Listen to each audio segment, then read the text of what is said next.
Hi, good morning. I'm Sylvia Perez, and I'm the Executive Vice President and Chief Operating Officer of the Hispanic Association on Corporate Responsibility.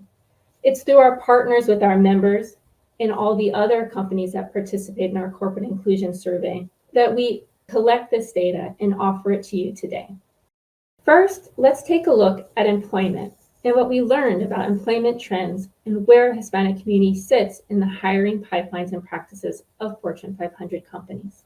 We learned that Hispanic employees in the corporate workforce declined by 0.8% since 2020. We also learned that 70% of all Hispanic employees are non-exempt.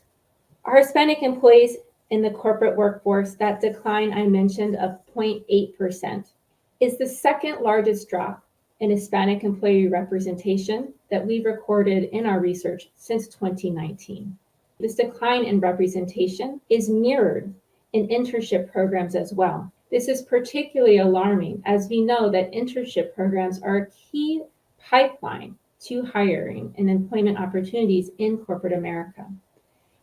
The next pillar of our Corporate Inclusion Index will be procurement. In 2022, our Corporate Inclusion Index participants spent an average of $1.08 billion with Hispanic suppliers. 76% of participants reported a total Tier 2 procurement spend, but only 49% of those same participants reported a total Tier 2 procurement spend specific for Hispanics. 33% of companies track the percentage of diverse suppliers that go from bid to award status.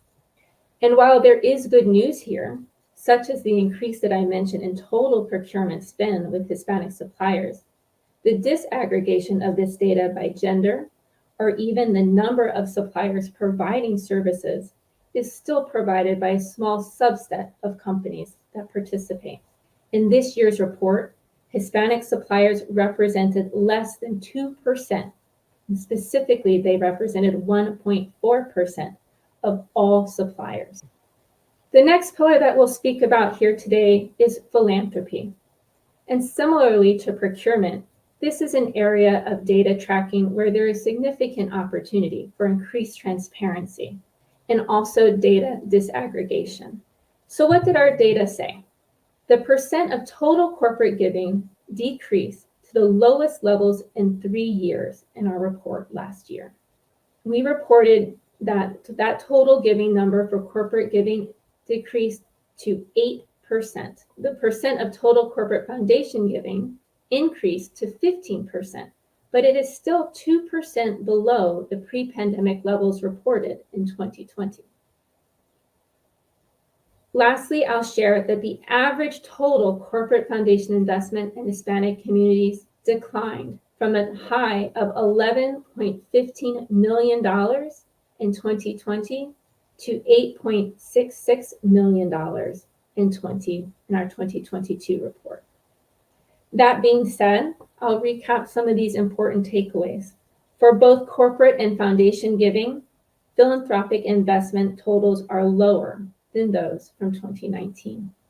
The rate of growth in giving to the Hispanic community has not kept pace with the growth in overall corporate giving, resulting in a decrease in the percent of total giving dollars that are being directed to the Hispanic and Latinx community. Our last pillar in our Corporate Inclusion Index is our governance pillar. Across all public data, Hispanics represent only 4% of corporate board seats in the United States. Our Corporate Inclusion Index survey numbers also emphasize the point that there are very low levels of Hispanic inclusion at these most senior, most executive levels of leadership in corporate America. For example, the average number of Hispanic employees who report to the CEO dropped to 0.56 per company. What does that mean? That means that there is a 50% chance that our corporate CEO does not have an Hispanic voice amongst its most senior and trusted advisors. We also learned in our 2022 Corporate Inclusion Index that the average percent of Hispanic representation within exempt employee categories dropped nearly 1% to a low of 7.6%. Why is that important? We know that exempt employees are the primary pool for talent for this executive tier leadership. While the number of Hispanics may have increased overall within the exempt employee category, the percentage of representation in this category has decreased, as I mentioned, to 7.6%. Finally, I'll share that our Corporate Inclusion Index survey also takes a special look at the experience of Latinas in corporate America. By doing this, we're examining the intersection and the impact of the intersection of gender and ethnicity within the Hispanic community. What do we know? In our 2020 report, we shared that 12.2% of non-exempt employees are Latina, and 5% of all exempt employees are Latina. Since 2020, Latina representation among interns has fallen by 2% to a total of 5% of reported interns in last year's report. Since 2020, Latina representation on corporate boards has changed very little and has stayed at 1.8%. Similarly, Latina representation among corporate executives has remained relatively flat over the last 3 years as well. What incremental change we have seen has been driven by the increases of Latinas hired into non-exempt positions.